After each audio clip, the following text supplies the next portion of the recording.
বিএনপির একজন দায়িত্বশীল নেতা বলেছেন কমিশনে কি আছে না আছে এটা আমরা মানব না। বিএনপি নির্বাচনী ইশতেহারের চেয়েও জুলাইয়ের ইশতেহার ও প্রতিশ্রুতি আমার কাছে বেশি গুরুত্বপূর্ণ, এমন মন্তব্য করেছেন এনসিপির সাবেক যুগ্ম আহ্বায়ক ও চিকিৎসক তাজনুবা জাবিন।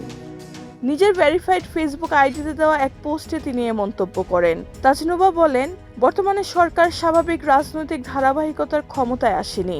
অনেক মানুষের জীবন ও রক্তের বিনিময়ে জুলাই গণঅভ্যুত্থান সফল হওয়ার পর এই সংসদ গঠিত হয়েছে।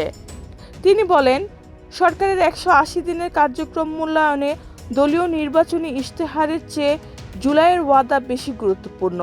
তার মতে সিস্টেম পরিবর্তনের দিকে সরকার কতটা এগোচ্ছে বা আগ্রহ দেখাচ্ছে সেটাই মূল বিষয়। তবে এক্ষেত্রে তিনি চরম হতাশা প্রকাশ করেন। কাঠ বিতরণ ও খাল খননের মতন উদ্যোগের প্রশংসা করলেও গ্যাস, বিদ্যুৎ সংকট, জ্বালানি মূল্য বৃদ্ধি, পরিবহন ভাড়া ও নিত্যপণ্যের দাম নিয়ে মানুষের দুর্ভোগের কথা তুলে ধরেন তাজনুবা।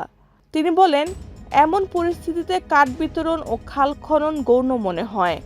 এছাড়া বিচার বিভাগ, পুলিশ, মানবাধিকার, দুদক ও স্থানীয় প্রশাসনের দলীয়করণের অভিযোগ তুলে তিনি প্রশ্ন করেন, পরিবর্তনের উদ্যোগ কোথায়? দেশীয় গ্যাস অনুসন্ধান ও নবায়নযোগ্য জ্বালানিতে সুস্পষ্ট পরিকল্পনা না থাকায় হতাশা প্রকাশ করেন তিনি।